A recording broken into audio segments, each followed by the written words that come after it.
Hello, everybody. Welcome to this webinar. I would like to begin with an acknowledgement of country by acknowledging the Camaragal people of the Eora Nation on whose land we meet today and pay my respect to the elders both past and present. So thank you for your interest and for attending this special and very insightful webinar on Buddhist perspectives on climate change. Let not the world burn. My name is Ishnika Lokuge, and it is an honor for me to be the moderator for this event. I'm a high school student and someone with a great passion for the environment, and the increasingly urgent impact of climate change on our future is a concern to me. I believe before the impact becomes irreversible, we must all strive to enact crucial change from the major contributors of emissions, such as big corporations and our law enforcing governments, to individuals such as you and I. As a result, I try to make simple changes to my daily lifestyle and involve myself in the opportunities available to me to give back to the community by making even a small difference and informing myself by learning more about the world. Tonight, we have 3 speakers who will be addressing our topic of climate change from a range of valuable perspectives. We will begin with Professor Lesley Hughes, a distinguished professor of biology and pro-vice chancellor at Macquarie University, and former author of the IPCC's 4th and 5th report on climate change. She will provide an overview of the global impact of climate change, followed by Dr. Thusitha Sugathapala, a senior lecturer in mechanical engineering at the University of Moratuwa, and former Director General of Sri Lanka Sustainable Energy Authority, who will be focusing on its impact on an island nation, Sri Lanka. Our final speaker, Venerable Bhante Sujato, a renowned Buddhist monk and experienced teacher, philosopher, and author, will share his views incorporating the Buddhist teachings and wisdom as an approach towards climate change. If you have any questions throughout the discussion, please do not hesitate to put them down in the chat box below, where they may be addressed in the Q&A session. Now, I would like to welcome Professor Hughes to speak. Thank you very much, Ishnika, and good evening or good morning, everyone, depending on where you are. I'm just going to share my screen to show you some slides. I'm hoping everybody can see that. Yes, we can see. Okay, thank you. As Ishnika said, I'm going to give a bit of a global overview of climate change. I will be using some Australian examples because that's where I live. And I would also like to acknowledge the country on which I am, which is the land of the Darug Nation. I'm going to take as my framework the IPCC's 6th assessment report, which had 3 parts. And Antonio Guterres, the head of the UN, had this to say in summary of these 3 latest updates of climate change science, climate change impacts, and climate change solutions. He called Working Group 1's report Code Red for Humanity, Working Group 2's report An Atlas of Human Suffering, and Working Group 3's report A File of Shame. They're very powerful words. Each of these reports is about 1 million words, but what I'm going to try to do is boil them down to 8 key messages. Number 1 and 2. Firstly, the IPCC finds that it is absolutely unequivocal that human activities have warmed the atmosphere, the ocean, and the land, causing widespread and rapid changes. And most importantly, the scale and the pace of this change has almost no precedent in known geological history of the Earth. We now have about 50% more CO2 in the atmosphere than in pre-industrial times. And we know that this is the highest level for at least 2 million years. And importantly, it's the rate of increase that's critical because over the last 2 decades, CO2 has increased at about 100 times the maximum rate since the last ice age. And it is still accelerating. We can see from this graph what the impact of the global financial crisis was and also the COVID-19 pandemic on global emissions. And you can see that each of those 2 crises caused a small decline in greenhouse gas emissions. But after we came out of the GFC and after the COVID-19 pandemic, which is not completely over, of course, but we started getting back to normal life, emissions, unfortunately, have continued to rise. Most of those emissions are from, over 90%, are from the burning of coal, gas, and oil, with some contribution from cement. The NASA report published in June 2021 didn't get quite the same publicity as the IPCC one, but was nonetheless very important. It found that the Earth has warmed about 1.2 degrees already above pre-industrial levels. And most importantly, the amount of heat trapped near the Earth's surface by increasing greenhouse gases has doubled since 2015. So the amount of heat trapped has doubled in the last 15 years. Now, some people will try to tell you that the Earth's climate has always changed, and what we're seeing now is just part of natural variability, and it's wrong. This is a graph, and I will show you a few graphs, not very many, but there are some things that I can only get across to you with a graph. This is a graph from the IPCC report, and it shows over the last 2,000 years what was happening to the Earth's temperature. And that's that wiggly little grey line. And as you can see, over most of that time, the Earth was actually cooling down a bit. It was stable and then cooling. But come the Industrial Revolution, when we started to burn fossil fuels, temperatures started to rise, and they have been rising steeply ever since. And for a long time now, we have been completely outside that envelope of natural variability. So what we're seeing on the Earth's surface today is really unprecedented in geological history. Now, I'm going to show you a little animation which will really get across to you what's been happening with the climate. This animation will show all of the countries in the world. They're arranged alphabetically. So Australia, for example, is about halfway across that first line. It will run from 1880 to 2021. Whenever you see a blue dot, it means that year is cooler than average. An orange or red dot is that year is warmer than average, and the size of the dot will indicate the size of the difference between the temperature that year and the average. Now, if you'll excuse the pun, it will take a little while to warm up, but then it'll be very clear what's happening. So let's get going.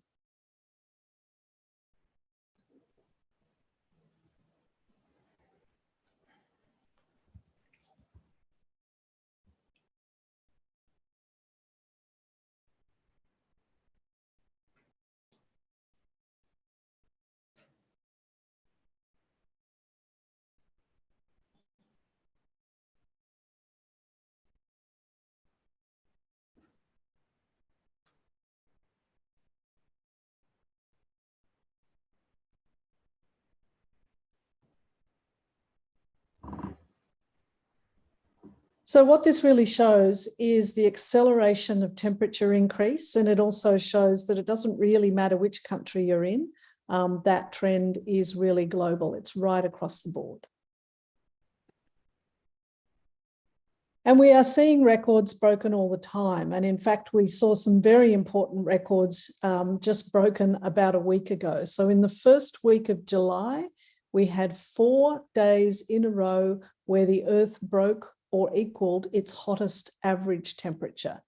The Monday of that week, we got to 17.01. On Tuesday, 17.18. Wednesday was the same as Tuesday, tied the record. Thursday, it went up even more to 17.23. Overall, this is the hottest week ever in the history of the planet that we know about, and it follows the hottest June on record last month. So these sorts of records are now being broken all the time, and they are an indicator of how quickly the climate is changing. Now, our oceans are doing us all a great favor. They are absorbing more than 90% of the excess heat in the Earth's climate system. We can now detect warming down to a depth of 2 kilometers, and the surface temperature of the oceans hit all-time records in May and June also this year. The oceans are also absorbing quite a lot of that extra CO2 in the atmosphere, which is also a good thing for our climate, but it's making the ocean waters more acidic, which has important implications for marine life. Sea level rise is accelerating at about 3 times the rate that it was in the 1990s. This is coming about for 2 reasons. One is there's a lot of extra fresh water going into the oceans from the melting of glaciers and polar ice caps. But secondly, because the ocean is warmer water is less dense than cool water, it occupies more volume. So about half of that sea level rise is simply due to the fact that the ocean waters are warmer. Now, if we have a look at the cities that are most threatened by rising sea levels, and the IPCC considers it fairly likely that by the end of this century, we will have got about 1 metre of sea level rise compared to pre-industrial times. But if we look at the distribution of these red dots, you can see they are very much focused on Asia, with cities like Hanoi, Dhaka, Shanghai, Tokyo, Hong Kong, Jakarta, and Mumbai being particularly vulnerable, also Calcutta. So these are cities that tend to be fairly low-lying, that have most of their infrastructure in these vulnerable areas. And so 1 metre of sea level rise is a very, very significant phenomenon for these places. Down in Antarctica, we have some very worrying trends. This is a picture, for example, of what's called the Doomsday Glacier, formerly known as the Thwaites Glacier, which has been said to be holding on by its fingernails. If this glacier breaks off, it will weaken the glaciers on either side. Together, these 3 glaciers actually contain enough water that, if melted, would raise the surface of the ocean by 7 metres. So very, very significant issue. Unfortunately, the sea ice in Antarctica has also set a new record. Once again, in July this year, record low sea ice. The Antarctica and the Arctic are shrinking. So back to the IPCC key findings. So the impacts of these climatic changes are accelerating, as I've already indicated. The water cycle is said to be intensifying globally. And what that means is that dry areas are getting drier and more drought prone. Wet areas are tending to get wetter. A warmer atmosphere can hold more water. So that means that when it does rain, we are tending to get water coming down in precipitation in more intense downpours, leading to flooding. Here's just a couple of examples from last year of both ends of this spectrum. In Ethiopia, Kenya and Somalia, there was, for 5 years in a row, the rainy season has failed, plunging those countries into extended drought. In Pakistan, which is one of the most flood-prone countries in the world, in 2022, extensive flooding displaced 33 million people. Across Southeast Asia, the monsoon season is now becoming much more erratic. It's less dependable, less predictable.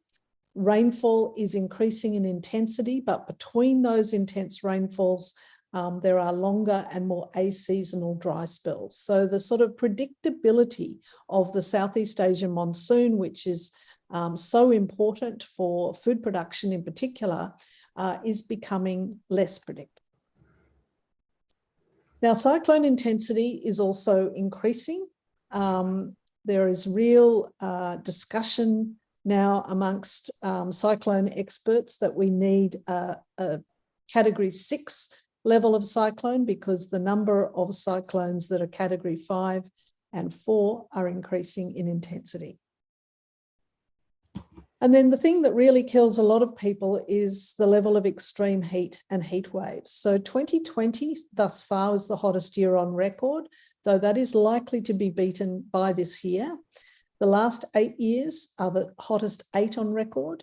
Here in Australia, our hottest year was in 2019, and in 2020, Penrith in Western Sydney had the distinction of being the hottest place on earth at nearly 49 degrees.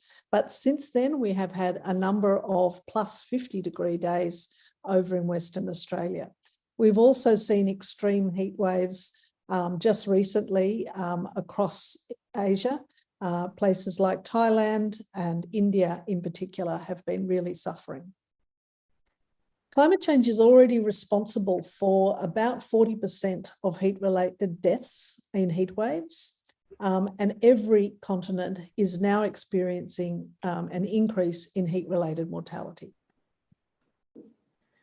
Now, I was asked to particularly touch on the impacts on food security, so I'll do that with this map. What this map shows is two scenarios, a low emissions scenario and a high emissions scenario. Unfortunately, the world is tracking more now on the high emissions scenario than on the low one. So what this shows is what might happen, what we might expect to happen in terms of global food production from 2081 to 2100. The red areas, which you can see under the high emissions scenario, basically go right across equatorial regions, but there are pockets elsewhere, indicate areas where by 2100, it's possible that we just will not be able to grow crops. It will be too hot and or too dry in those regions to have stable food production. So we can think about, and we can see from that map, that includes the whole of India, for example, and no doubt Sri Lanka. It includes much of Asia. It includes most of equatorial Africa and most of the northern part of South America. That is a very, very significant impact potentially on global food production. So the research that this map comes from, I've taken a quote from. It shows that rapid out of control growth of greenhouse gas emissions may, by the end of the century, lead to more than a third of current global food production falling into conditions in which no food is produced. That is, out of a safe climate space. We are also seeing globally, and especially here in Australia, bushfire seasons lengthening and becoming more severe. They're now about they start about 2 months earlier than they used to a decade or so ago. And there is solid science indicating that this is being driven by climate change. Our Black Summer bushfires in 2019-20 burnt an area over 18 million hectares, which is 3 times the size of Tasmania. Killed a lot of people, both directly in the fires and indirectly via exacerbation of illness. About 3,000 homes were lost and about 3 billion animals were either killed or displaced, and an enormous damage bill afterwards. We are seeing fires penetrating into ecosystems where they've never been before. These pictures are from the Tasmanian World Heritage Area. Other environmental impacts are also pretty stark. We are seeing coral reefs all over the world bleaching. The Great Barrier Reef, for example, in Australia has bleached 4 times in the past 7 years. With sea level rise, we are also seeing salt water intrude up rivers into freshwater ecosystems. And we are seeing enormous impacts on our wildlife. This is how we like to see our Australian wildlife, very healthy and hearty. This is how we don't want to see them. All of these pictures are a result of drought combined with heat waves. Fourth key finding is that worsening impacts are basically baked into the climate system for at least the next 2 decades. So that means that even if we were to stop emitting all greenhouse gases today, we will still get worse before we get better. We will now almost certainly go over 2030 permanently or semi-permanently by, go over 1.5 degrees of warming by the early 2030s. And in fact, a recent report from the World Meteorological Organization has indicated that very likely at least 1 year in the next 5 will be over 1.5 degrees of warming. So that is the trajectory on which we are headed. And that's, sorry, I should have said, that's just from that World Meteorological Organization. They are basically saying we're going to get to over 1.5 very, very soon. Now, we know that these projected changes in extreme weather events are larger, both in frequency and intensity with every additional increment of global warming. 1.5 degrees might not sound like very much, but it is enormous in terms of its impact on extreme weather. So what we need to be prepared for in the future, at least for the next few decades until we get emissions under control, is increasing droughts, increasing storms, increasing hot days and heat waves, and increasing bushfires. Basically, a more extreme climate. So this climate change is absolutely inevitable, but the rate and the magnitude of it is still largely dependent on how rapidly we are producing emissions into the atmosphere. Now, we hear mostly about carbon dioxide as a greenhouse gas, but methane is also a very big deal, and the IPCC made a point of saying this. Methane is the second most important greenhouse gas, and it's getting bigger. So measured over 20 years, methane is actually a much more effective heat trapper than CO2, and warming now caused by methane is about 2/3 of that caused by CO2. Unfortunately, methane is increasing at an even greater rate than CO2. There's now more than 150% more methane in the atmosphere than there was pre-industrially. About 60% of that comes from human activities, including agriculture, particularly livestock agriculture, but also rice production, but also from fossil fuel mining, especially fugitive emissions when we extract gas. So methane is something to be taken very seriously. Message number 7 is that climate change is basically unfair. It is a question of social justice. The countries and the peoples that have caused it less are the ones disproportionately being affected by the impacts. Inequality in peoples and countries is being exacerbated by climate change because groups such as lower socioeconomic groups, people in poverty, those that are sick, old, very young, women, First Nations peoples are experiencing the impacts of climate change disproportionately today. So a lot of people, about 1.6 billion people, currently live in what are considered vulnerability hotspots, and that number is projected to double by mid-century. And climate-driven mortality is vastly increased in those places. An Oxfam report indicated that about 20 million people every year are now displaced due to extreme climate. Next key finding is that we are getting closer to potential catastrophic tipping points, which are points of no return in the climate system. Here's a few of those tipping points. The conversion of Amazon rainforest into cleared land as it dries out, is burnt by people, is turning it from being a carbon sink into a carbon source.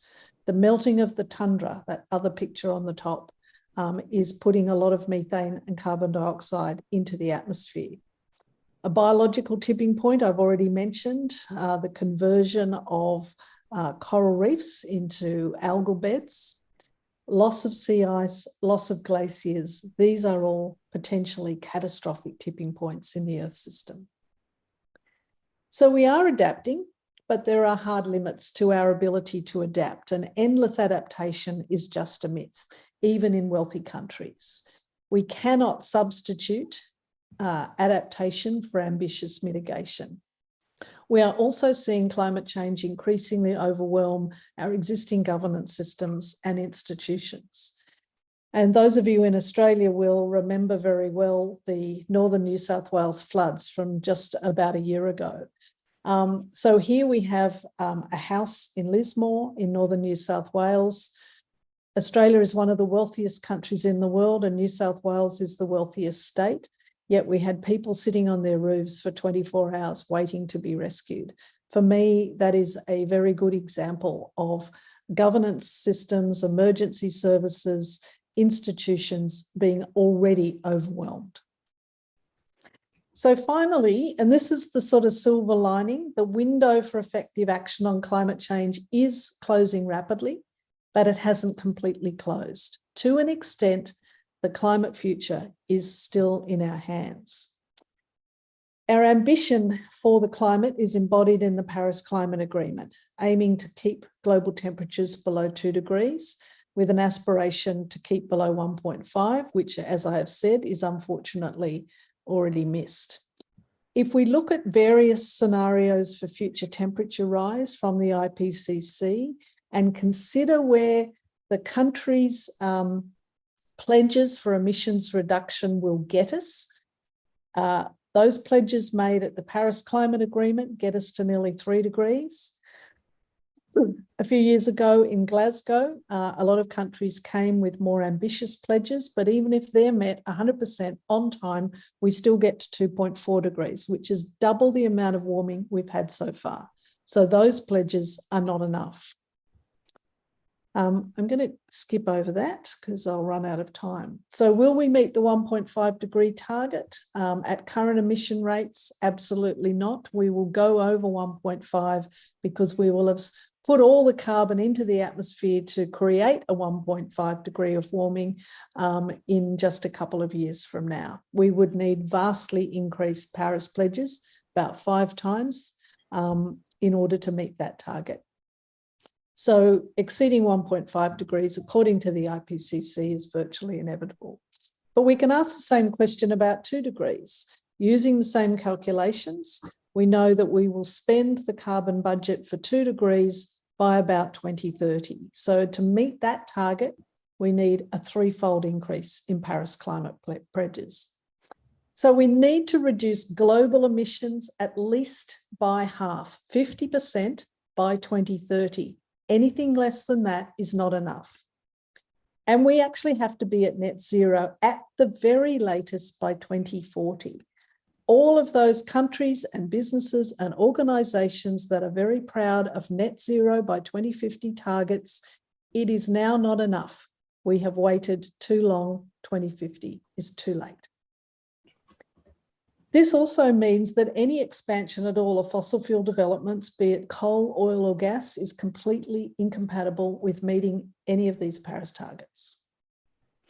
So to sum up, we are in a climate emergency. It is a reality and not just a slogan. Our physical and our biological world is transforming before our very eyes and will continue to do so. And we don't have much time to turn it around. Every fraction of a degree matters because every fraction of a degree is causing harm. Every year matters and every choice matters.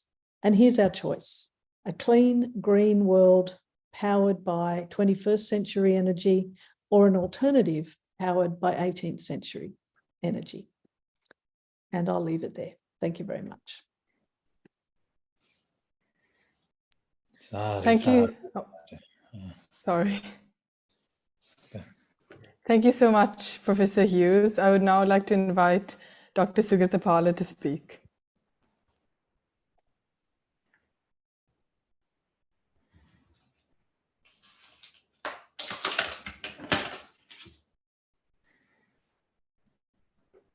Thank you. Good morning, good afternoon, everyone. And thank you, Professor Lesley, bringing all the key points, which will make my presentation easy. Here I will be talking on the same areas, but in the local context in Sri Lanka, how the climate change has impacted or will be impacted upon Sri Lankan situation. And I will just highlight that at the beginning, all these key areas, what Professor Lesley indicated, are there in Sri Lanka too. So it's one example where you can elaborate more on these global concepts in a particular circumstances. So in that context, I'll be just quickly passing through these areas, just present the country context in relation to climate change, then present the observed and projected impacts in line with what Professor Lesley indicated, what happening locally and also what going to happen locally. And then finally, we'll conclude with some remarks which provide the overview of what's the situation in Sri Lanka.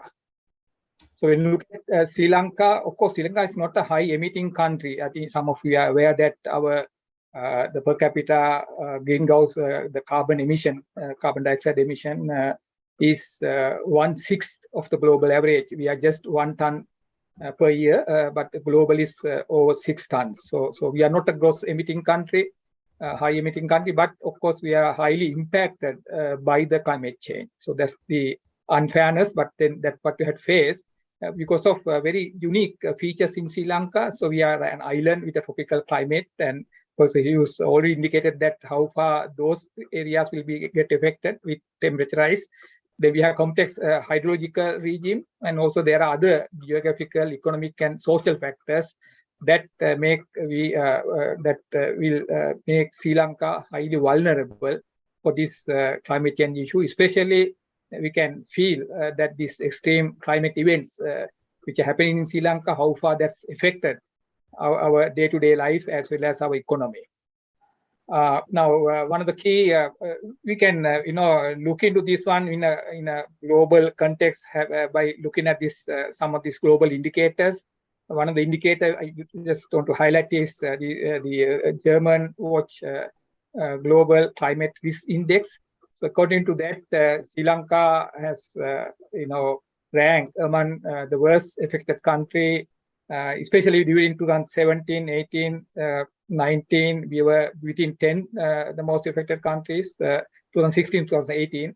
When you look at last 10 or 20 years, we are among 25 most affected countries.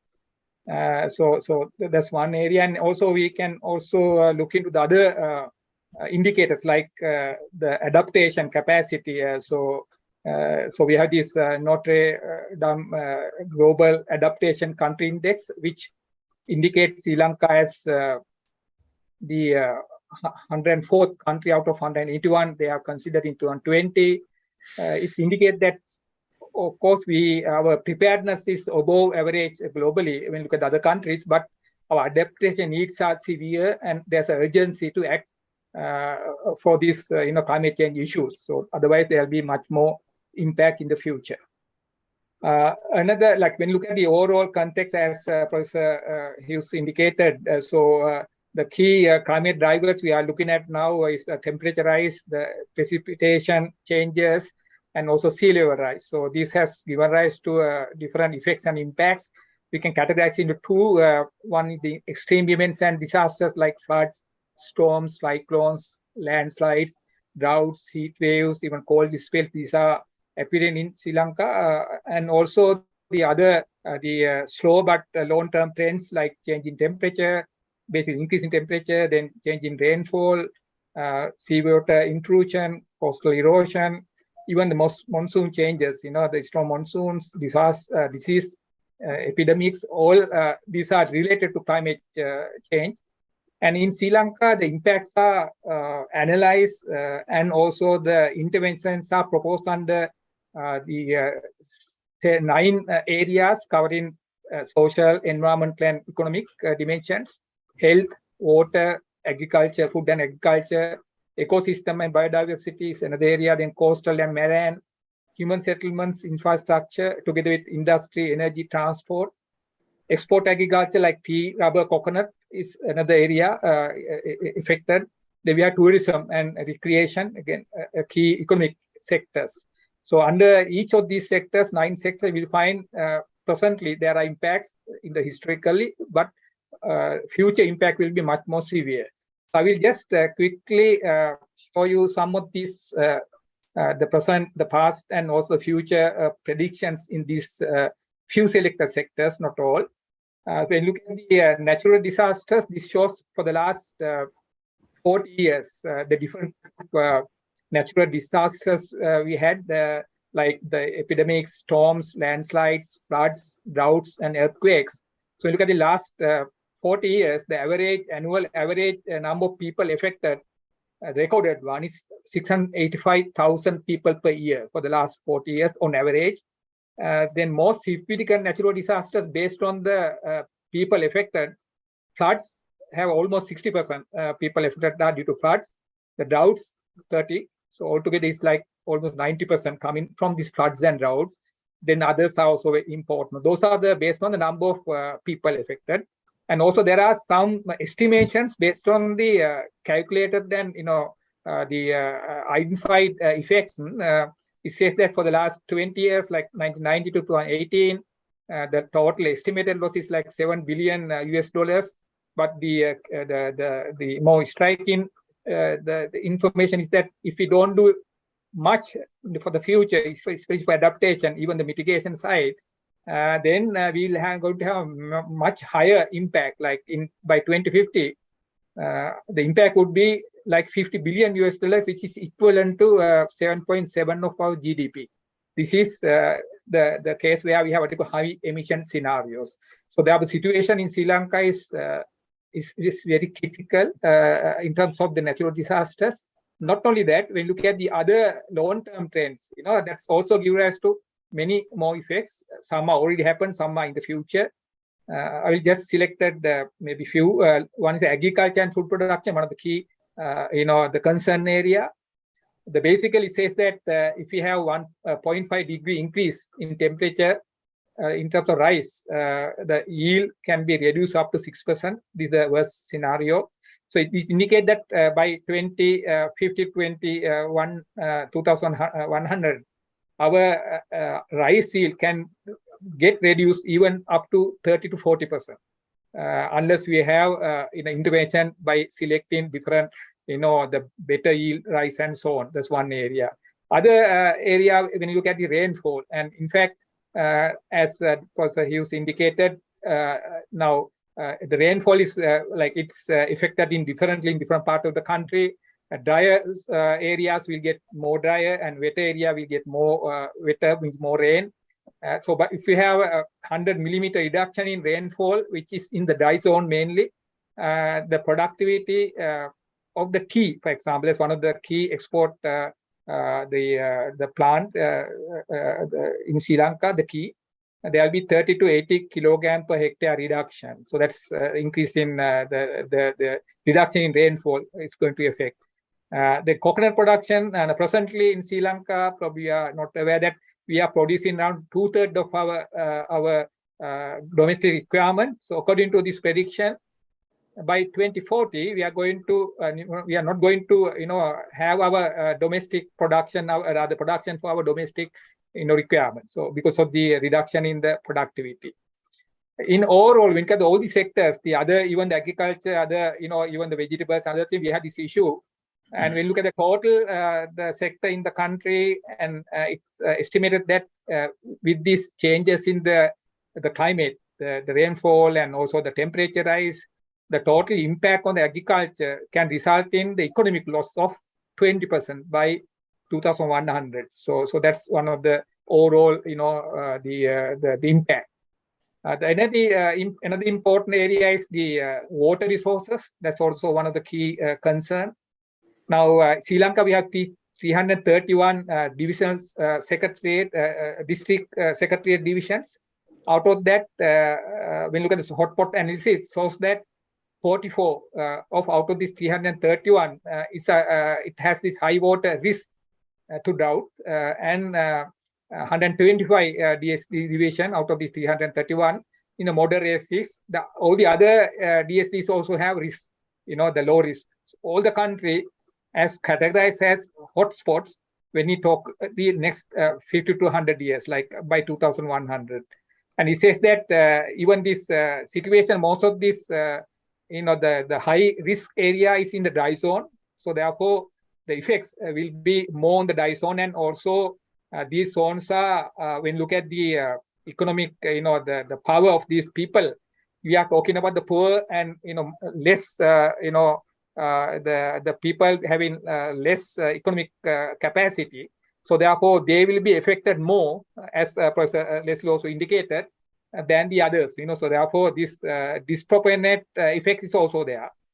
Then not only that, even the water quality says that Colombo, Gampaha, Hambantota, and Matar, these are in the coastal region, depend upon some key river basins. Those will have high flood risk, which will lead to high risk in drinking water quality. That's an issue. In fact, presently, there are several actions being taken, but the funding is issue in implementing this one. So the adaptation actions are affected, impacted negatively by the present economic crisis. So then there's another issue is like the water is not only used for drinking, but also we use for agriculture.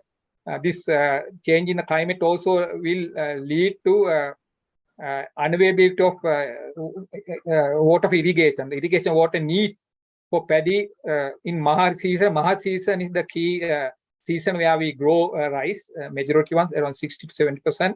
So there'll be 13 to 23% reduction, the water, increase in water need for paddy, which will not be available. So that's another issue, not only drinking water, but the water for other, requirements. So, and the other one, we already, Prof Hughes highlighted that one, the sea level rise, which will be impacted Sri Lanka more because of we have an island country. So we have been identified as highly vulnerable to sea level rise. Not only sea level rise, but in combination of storm surge and coastal erosion in together, in collectively will have much more impact on our coastal area, because 1/4 of our land and our populations are basically reside in this area. So the impact on sea level rise, storm surge and coastal erosion will be critical.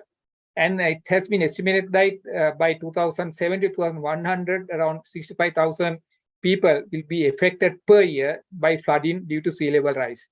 And in terms of the regional differences, the North District exhibit a high risk of inundation of sensitive coastal habitats. Already these corals has been highlighted. Sri Lanka is very rich in these, have been, but now they are being affected by climate change. There's another key area which is basically linked to the impact on biodiversity. Lastly, I want to just highlight in overall impact, it has been estimated that look at living standard in Sri Lankan population will be affected negatively by climate change. It says that around 17% of our population lives in hotspot areas. They will be affected much more. Then moderately 70% and mild 12%. And all are basically covering the whole country. So therefore, the living standard will be affected throughout the country. But again, disproportionately, we can say like overall, by 2030, there will be 3.7% reduction in or decline in living standards, and 2050 on average 7%.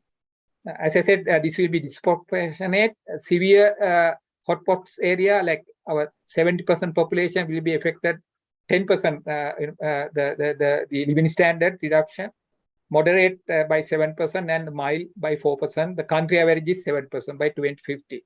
So therefore, the climate change is going to impact our lifestyle unless we have implement intervention, both mitigation and adaptation. Sri Lanka basically adaptation is the key critical area to act, because the climate change is happening and in the future it continue to happen. So in conclusion, I want to just highlight that though Sri Lanka is not a high emitting country, we are very or highly vulnerable to climate change. And this vulnerability effect or the impact will be disproportionate, especially marginalized and poor people, communities will be affected more. So therefore, we will have a poverty and inequality further worsen.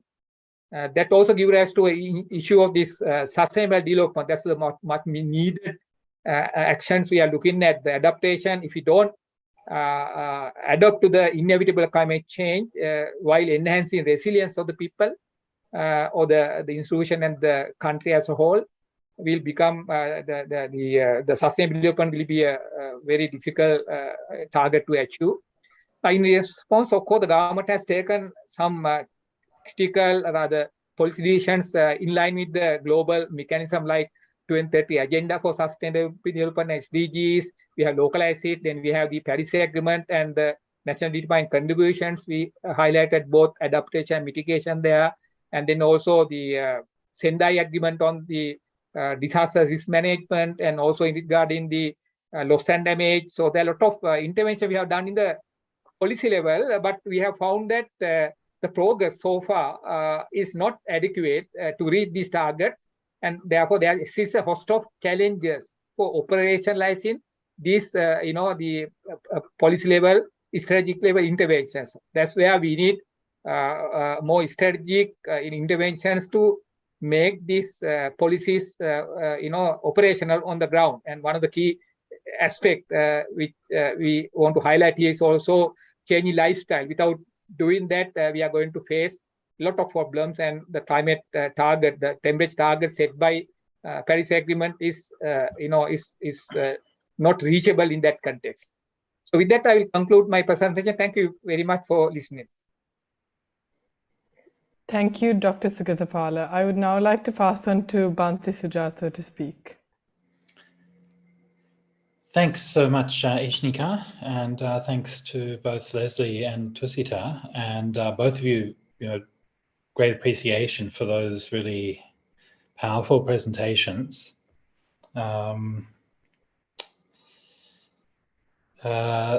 Thusitha, was just, you mentioned about the risk up in the north of Sri Lanka. Last year we were up in Jaffna, and when we visited Jaffna for the first time, and when we were going there, and I was just looking at all of these, the land bridge and the low-lying areas, and I'm thinking, oh my goodness, this is just so vulnerable. Yeah, but just amazing that even though, to me, it's very inspiring that even though Sri Lanka has not contributed, people are still acknowledging the problem and working towards it. And so that, to me, is something that's really powerful. So I'm going to say a few words about climate change from a Buddhist point of view. And I'm going to, from the beginning, remember that the fundamental teaching of the Buddha is that suffering is caused by greed, by craving, by the things that we want, and by our inability to be content with both those things that we need. And we live in a world where our capacity to satisfy our cravings is far greater than it has ever been in human history, and been enabled by science, by technology, by industry, all of these things built on the back of fossil fuels. And we have extracted these fossil fuels, burn them, create energy, and with that energy, we've used it to build this wonderful world of computers and international travel and fast food and all of those things that we have come to think of as normal. When we teach a Buddhist response to contemporary issues, sometimes it's the case that we talk about things that didn't exist in the Buddha's time. For example, AI might be a good example. There's nothing in the suttas that talks about AI or robots or anything like that.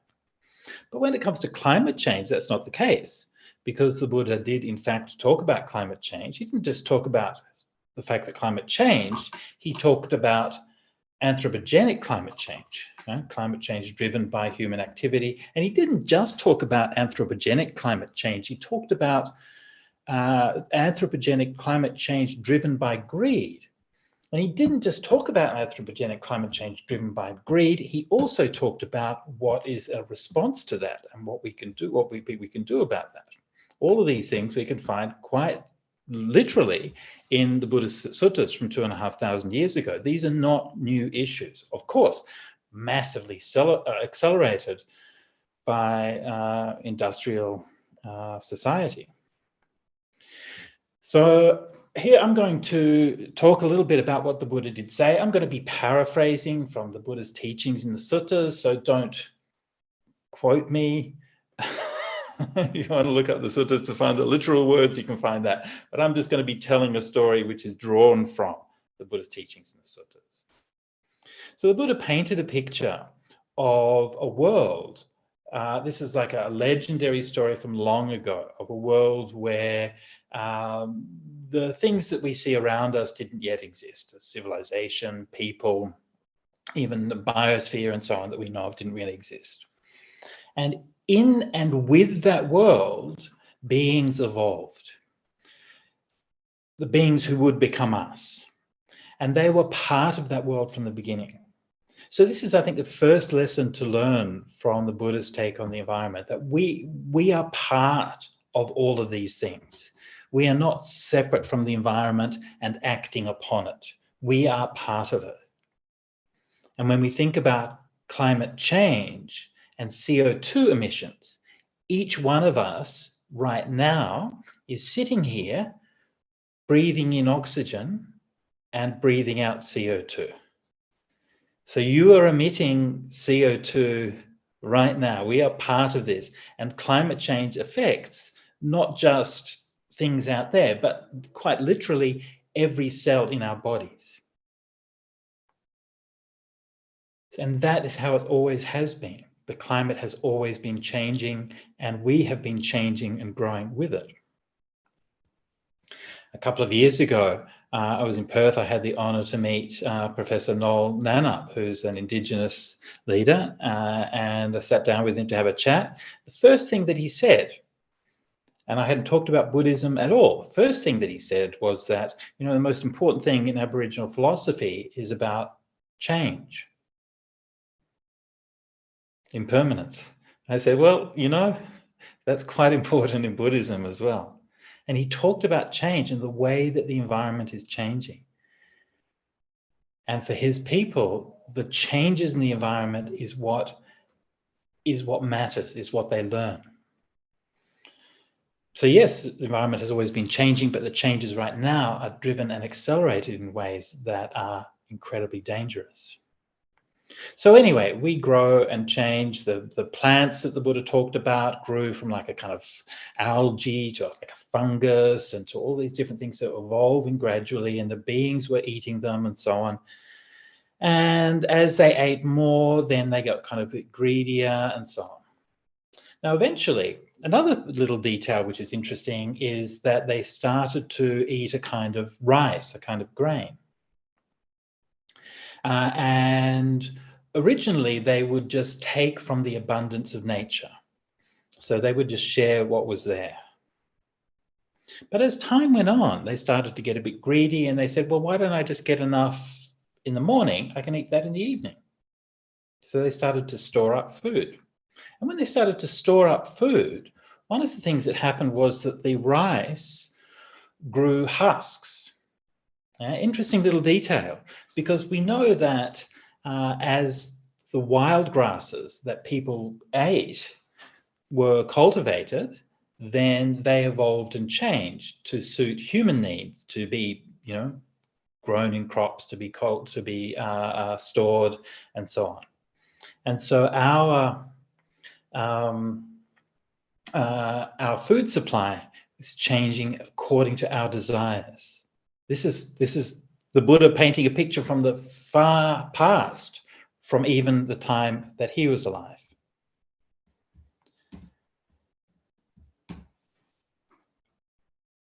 Time goes on, and as time goes on,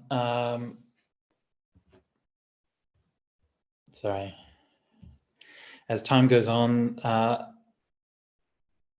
some people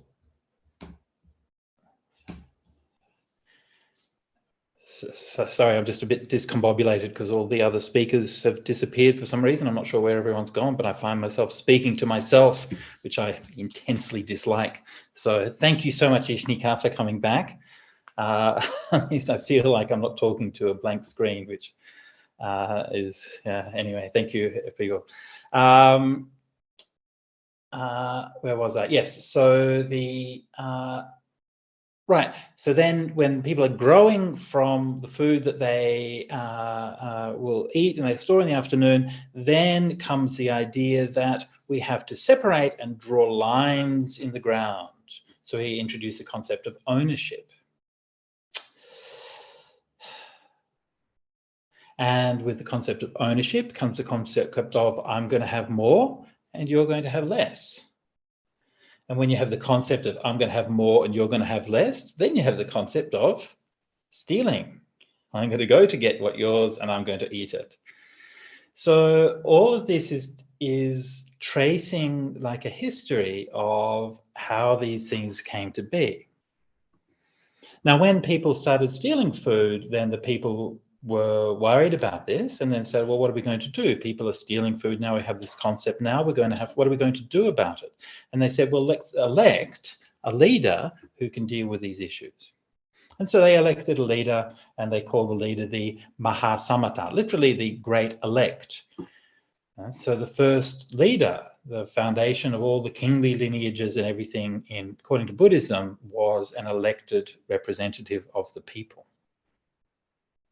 And they elected this representative, and they asked him to act on their behalf to try to take care of this problem. So he called the man up who'd stolen some food. What are you doing, stealing some food? He said, well, I have to feed my family. My wife and my children need something to eat, and I didn't have any food, so I took some. The king said, well, that seems reasonable. Here you go, have some rice, have some food. So now we've had the beginning of the government and the beginning of the welfare state. Yeah. Fine. Next time he goes back, tells people, hey, if you steal something, the king will give you some food. So he goes back home. Somebody else steals something. They come to the king. King says, what are you doing? He says, I stole something, expecting the king's going to give him a nice handout, a nice check. He says, well, this isn't working very well. He says, cut off his head. And so they drag him down outside the southern gates. They lay him down, and a man takes a sharp sword and they cut his head off. And so there you have the origin of laws and of punishments. And so this is how it goes. Now, this story goes on and traces a lot of details over time, which I won't go into. But ultimately, things get pretty bad. Civilization collapses. Lifespan decreases to like 10 years or something like that. And it becomes impossible to even say the word good. Goodness has vanished from the world. Now, the Buddhism always teaches like a cyclical teaching. And so from that period of darkness, then things will get better, yes, but they can get very dark indeed along the way. So this is a kind of a summary of some of the Buddha's teachings on climate change and how climate interacts with human change and how it interacts with society and social change. So one of the things that we can see today is that when we do the science, like a lot of the science on climate change is very robust and has been strongly supported by evidence and by models going back.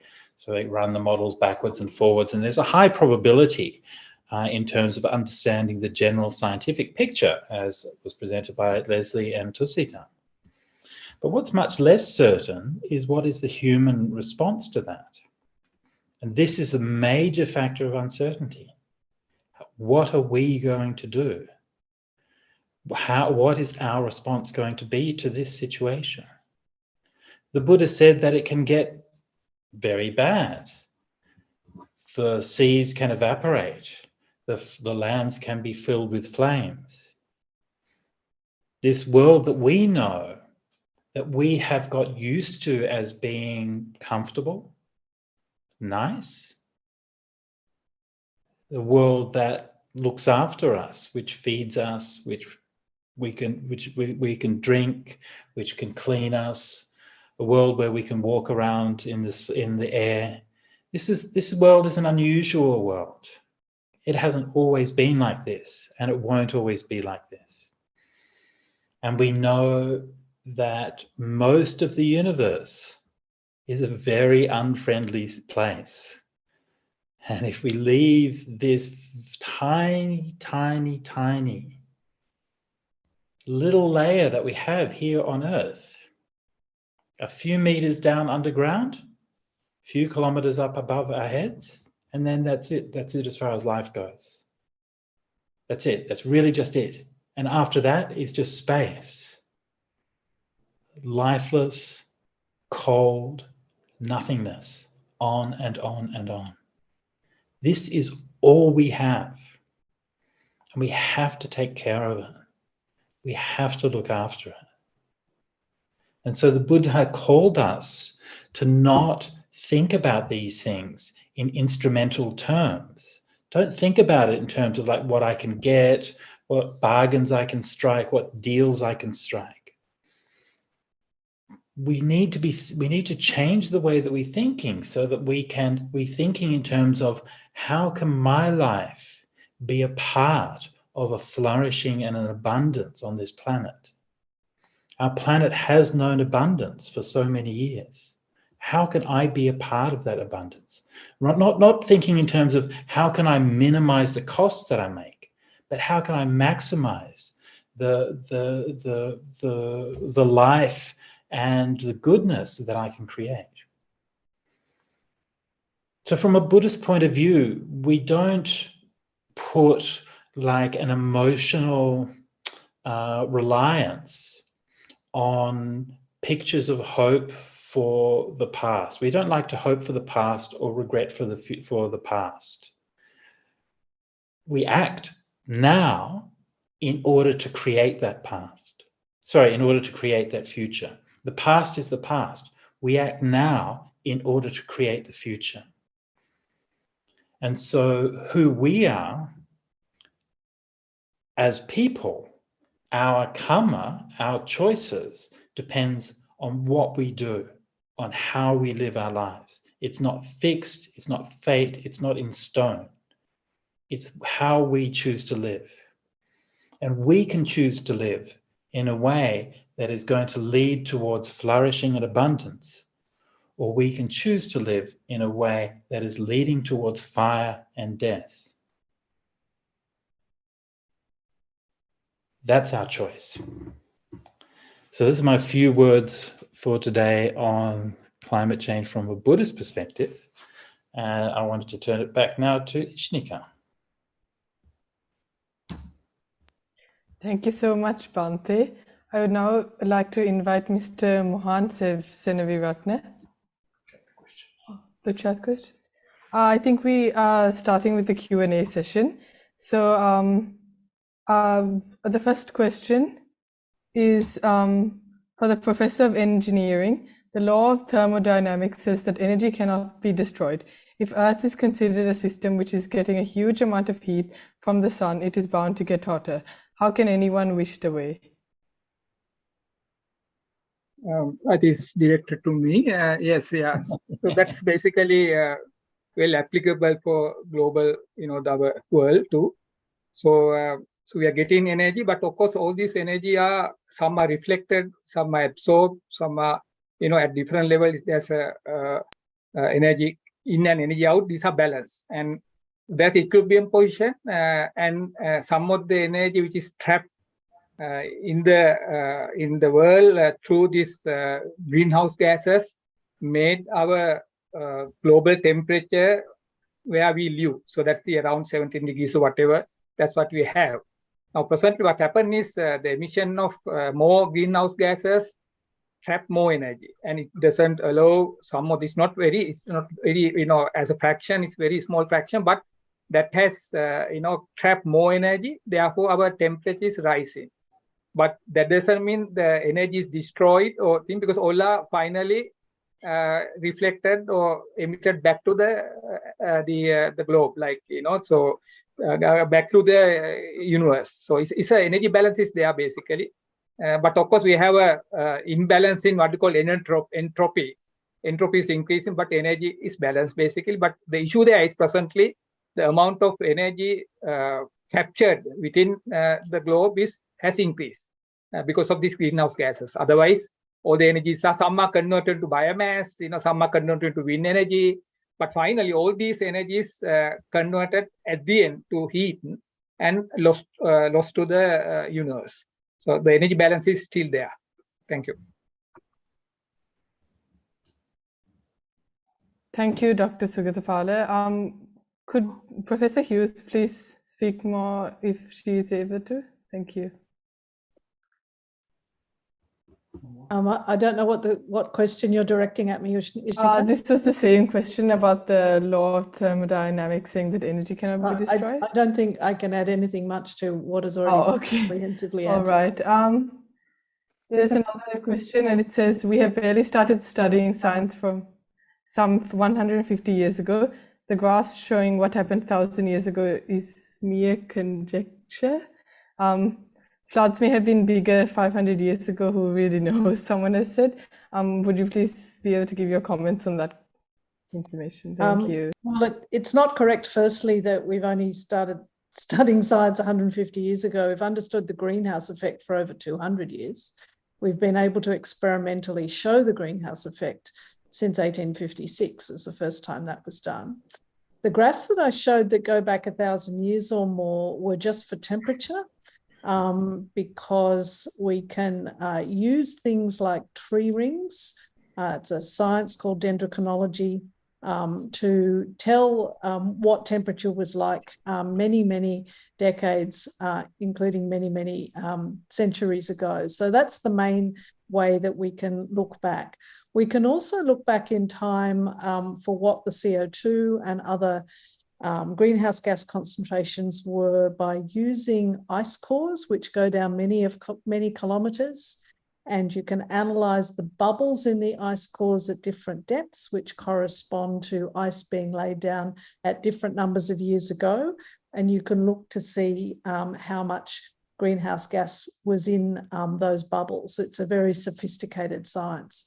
And what it shows is that, you know, for the last couple of million years, we just did not have the CO2 and methane levels that we do now. So it's pretty well understood. Your question about floods may have been bigger 500 years ago. Who really knows? Well, indeed, we don't know about individual floods. But the important thing for us is that we are seeing an acceleration of extreme events like floods in the last few decades. And we understand the science as to why that is being caused. I hope that goes some way to answering your question. Thank you. We have another question for Bhante Sujato. The second noble truth is that Trishna causes dukkha. So Trishna for a safe world will lead to more dukkha. So why worry? I hope that person is trolling, but I will answer it seriously anyway. That's, first of all, that's not what any of those things mean. So let's just get clear. So translate for those people who are not familiar with Pali or Sanskrit, Trishna means craving, which is what I talked about earlier, and dukkha is suffering. So craving leads to suffering. So then the idea was that craving for a better world leads to more suffering. So why worry?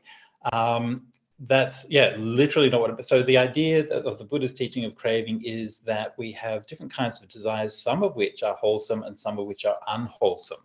And so the desire to lead towards, to motivate from compassion, from caring for people, and a desire which is motivated by wisdom, which means part of wisdom is to be based on the facts, based on the reality of the situation. So to have a compassionate response that is based on the wisdom is what leads to the ending of suffering. And so a craving based on personal and selfish desires, not caring about the future, not caring about the poor, not caring about others, not caring about who's affected, those kinds of selfish and harmful desires based on ignorance and denial of the facts and denial of the reality. Yes, that is indeed what the Buddha was talking about when he was talking about the second noble truth. Thank you. We have another question for Professor Hughes. How feasible is having emissions halved by 2030? And are we on the trajectory to halving the emissions? It's a good question, and it's a complicated answer because it depends on which country you're talking about. So there are some countries that are managing to reduce their emissions quite steeply. And there are other countries, and Australia, unfortunately, is one of them, that is, while we have a 43% reduction target by 2030 compared to 2005, we are missing that target. We are not on the trajectory at the moment to meet that target. So it really varies depending on which country you're talking about. Some countries are doing it pretty well and others are not. Globally, we are not on target. No, we indeed are not. Lesley, can I ask a side question to that? This is something I've tried to get an answer from from others, but failed so far. There was a couple of articles in The Guardian last year talking about Australian emission reduction regarding forest deforestation. And much of the emissions reductions under the previous administration was due to forest reduction and deforestation, especially in Queensland. But there were, according to University of Queensland research, two sets of figures, the Queensland state figures and the national figures. And if the federal government was using the national figures, and if you use the state figures, then all of that emission reduction went away, basically. So I was wondering whether that situation, whether that's a correct understanding of things, and whether that situation's changed under the current administration. Look, it's a really good question. Basically, there are accepted methodologies for measuring, for doing carbon accounting. Right. And if you choose a different methodology, you will tend to get a different answer. And some of the discrepancies that you were talking about absolutely are due to sort of like an accounting error in terms of how carbon is measured in the landscape, how deforestation is measured. There's all sorts of satellite measurements that are done in different ways, et cetera, et cetera. Right. I think what we've got to really focus on is firstly the energy sector, because that's the biggest contributor. It's more than 30% of our emissions come from burning coal, oil, and using petrol and gas. So that's a relatively more robust set of measurements because we can measure. Right. I think one of the issues with focusing on what we call the land sector and land use change is that we know we simply cannot offset all of the emissions from fossil fuels. That is a one-way street from crust to atmosphere by growing more trees. We can certainly reduce emissions by growing more trees because those trees will draw down CO2, but there's no way we can grow enough trees to actually offset. So it is important to look at different sectors, whether in any country, as to how they're going, because some sectors are more easy to what we call abate than others. But yes, there have been in Australia, when there's a methodological change, sometimes that is reflected in what appears to be an emissions change, but it's really just an artifact of the method. Yeah. That's really interesting. Thank you. I have a general question that has been popping up quite a few times. It's what can we as individuals do about climate change? Some people have said it feels quite hopeless, and is political action necessary? And we were just asking and waiting for governments and industry to act. So what can we do? And could any of the speakers please? Yes, thank you. I can go first because I'm sure we've all got different takes on that question, and it's a good question, and it's one that always comes up in forums like this. Climate change is happening as a result of billions and billions of individual choices. So there's no one single thing that anybody can do to fix the problem. We understand the problem. We do understand the solutions.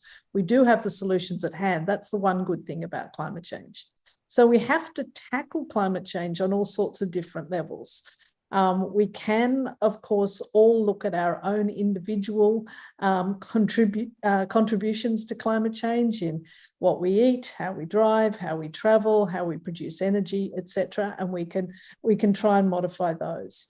I think the single most important thing we can do, however, is to use our political voice, to use our vote. Any of us are over 18 in places like Australia, and where in all other democratic countries around the world, if we all voted for the politicians that had the best, strongest, most ambitious climate policy, we would not be in the situation that we're in now. So for me, the vote is the single most important weapon in our arsenal to fight climate change. Yeah. Maybe some of the other two speakers might have. I definitely would like to speak to that, but I'd like to hear what Thusitha says, if you want to speak to that as well.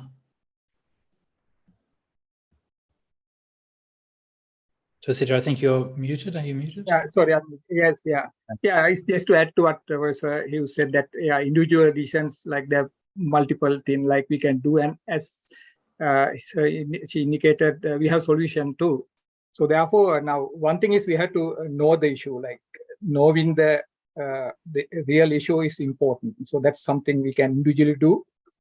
Then secondly, not only the knowing, we have to also act on that, individually. And we can contribute, small scale at your home, at your office, as a individual and as a family, and so on. And then we know the solution, and then we have to be part of the solution. We had to do act, and also we had to be in the solution too.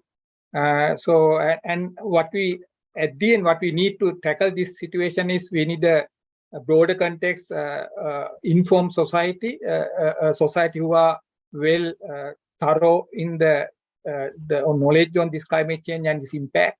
Then we need also individually what we call these competent people. We need people who can act, not only talks. I think that's another big gap we are having in our part of the world. We talk, but we don't know how to act in a particular circumstance. And finally, we also, I said earlier, we have to be part of the solution. Sometimes we know the issue, we know the solution, and we know how to do it, but we are not doing it. We are not in a part of the solution. So therefore, I think there are a lot of things we can do individually. Just from my personal experience, in fact, in Sri Lanka, like in my case, I have a biogas system in my home, which use my own waste and produce around 30% of my cooking energy. So I cook every day, my cooking by biogas, my own waste.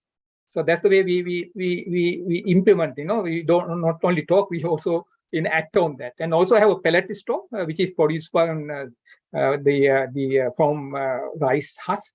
And then again, I cook like 1/3 of my cooking energy. But of course, I also have LPG stove and also electric.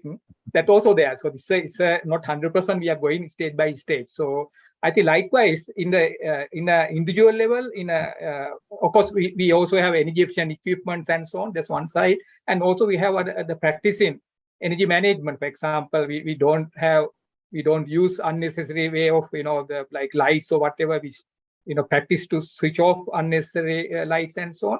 It's a changing lifestyle I'm talking about. I think without changing our lifestyle, the consumeristic society is a killer for this journey. So we have to change our lifestyle. That's where I think even the Buddhism or other religions can come in and then educate the people in that direction.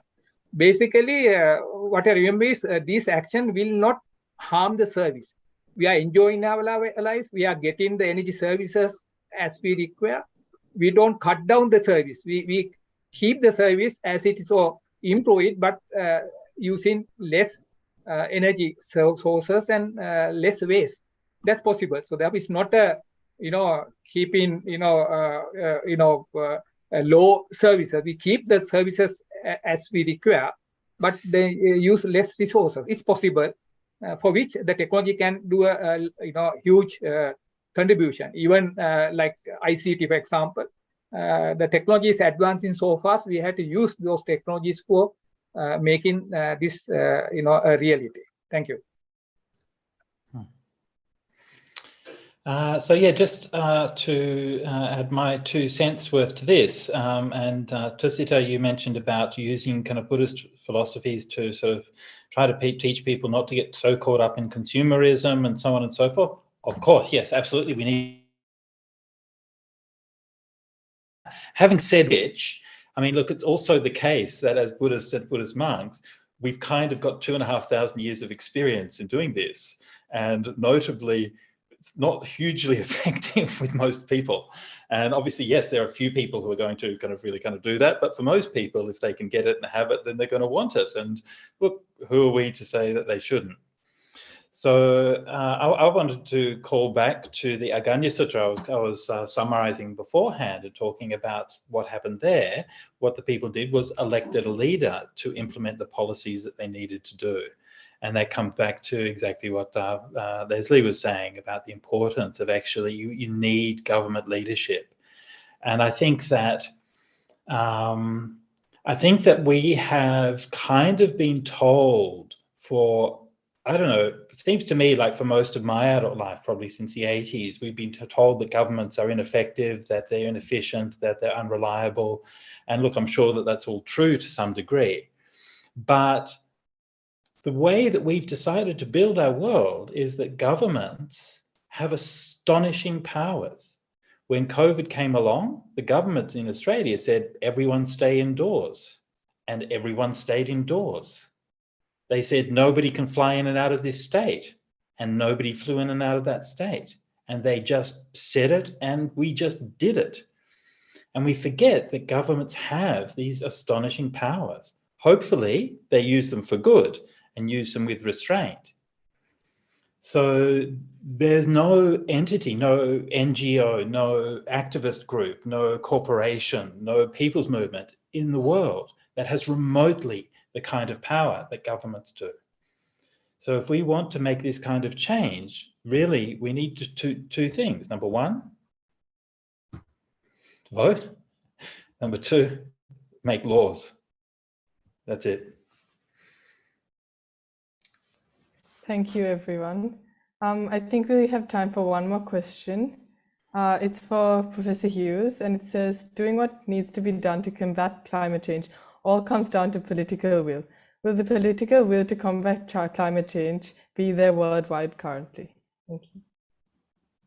Well, that's true to a certain extent, but it also comes down to us as individuals, our communities, our businesses, it's everything. And after all, in a democracy, we get the politicians that we vote for. So yes, political will is enormously important, but those people are put in place by us. So it's really, really important that we put the people in the place to make the decisions that are going to make the right ones. So that's why informing yourselves about, before the next election, as to who your local candidate, what sort of policies your local candidates are supporting is hugely important. And then the will follows from that. Ishnika, can I just address one of the questions as well from Ignacio, just very quickly? Sure. He asks, what are some good books to inform oneself about climate change? I did some quick Googling and it looks like there's a lot of clickbait. Yes, look, if you Google climate change, basically therein lies madness, because you will never, you will never understand it all. If I could put in a plug for my own organisation, which is the Climate Council of Australia, we've put out probably about 150 reports on every aspect of climate change that you can think of over the last 10 years. They're all peer reviewed, they're based on science, they're written for to be accessible to people without a science background. So please, and they're shareable under Creative Commons. So if you go to the Climate Council of Australia website and look for the report section, there'll be much more information than you probably need, but I think it will be less frustrating than if you just use Dr. Google. Thanks.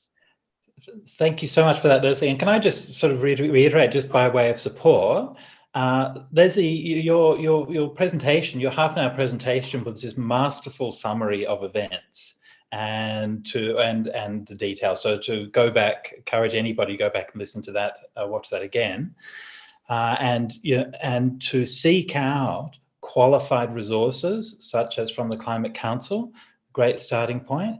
And please, I'm just begging people, I'm just begging you, please don't go down climate conspiracy rabbit holes. Don't get your climate information from YouTube. Don't get it from TikTok. Please, I'm begging you. And it's so painful and so frustrating to watch people just come out with all of these kinds of nonsense again and again and again.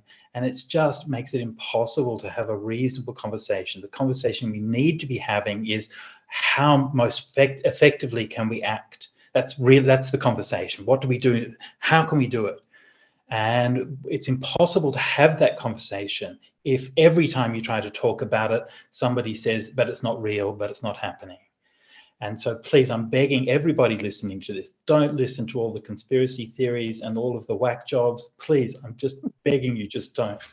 if you're tempted to believe that it's the sun that did it, or if it's just the activists getting their money by talking about this, there's a great website called Skeptical Science, and they have a really nice updated list of all of these kinds of different conspiracy theories and fallacies, and you can with documentation and resources and things. So go and check that out if anybody comes to you, or if you're not sure about something, or if somebody comes to you with some objection you don't know, then that's one really good resource. Skeptical Science. Thank you all the speakers for answering all the questions so well. I would now like to invite Mr. Mohan Seneviratna. He's a climate and water specialist formerly at the World Bank Group who initiated this webinar, and he will be giving the vote of thanks.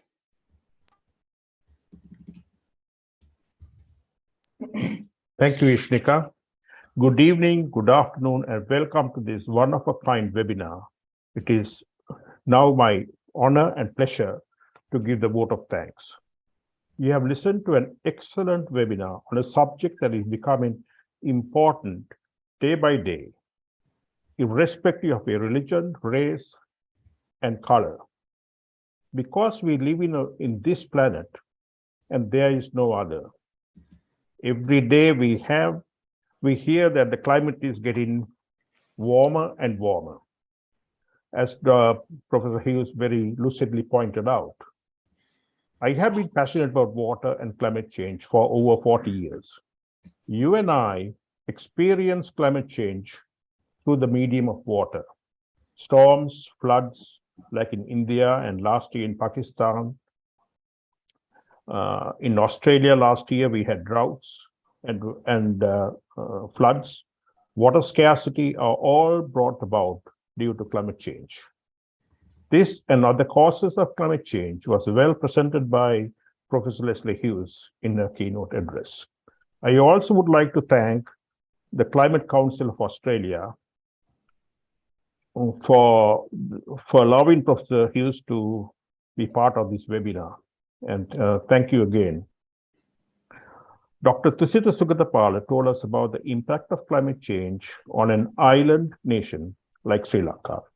I'm told that climate change is having the greatest impact on countries around the equator. And Dr. Hughes's graphs and charts showed that very eloquently. The global temperatures are rising much faster than elsewhere. Sri Lankans have experienced severe power cuts due to the falling hydro reservoir levels last year and making them more dependent on fossil fuels. If the sea levels rise by 1 meter in Sri Lanka, 10% of Sri Lanka's landmass will go underwater. What could happen to all those buildings in the salubrious suburbs of Kolpiti and Bamlapitia? When I met Ajahn Sujato for the first time 2 months ago, I casually asked him and suggested to him doing a webinar on the topic of Buddhist perspectives on climate change, because this has never been explored to my knowledge. And he, to my surprise, he embraced it most enthusiastically. He enlightened us on how Buddhism views climate change and what the Buddha has discoursed on the subject. Amazing that a religion born 2,500 years ago could have a view on climate change. Once again, please join me in thanking our panel of speakers for accepting our humble invitation and spending their time and effort to educate us. Before I forget, I also want to thank my colleague, Lani Curtis, for suggesting Professor Hughes' name. It happened so casually. I was looking for an eminent speaker, and we were on a trip to the Mangalore Creek Dam when I happened to mention to Lani that I was looking for a speaker on climate change. And she said, look, my aunt shared the Nobel Prize on with the IPCC committee, and she could be an excellent speaker. And you have seen evidence of that today. Now to our wonderful team of organizers who put this event together, to Bhante Sujato for coming up with the name for the webinar.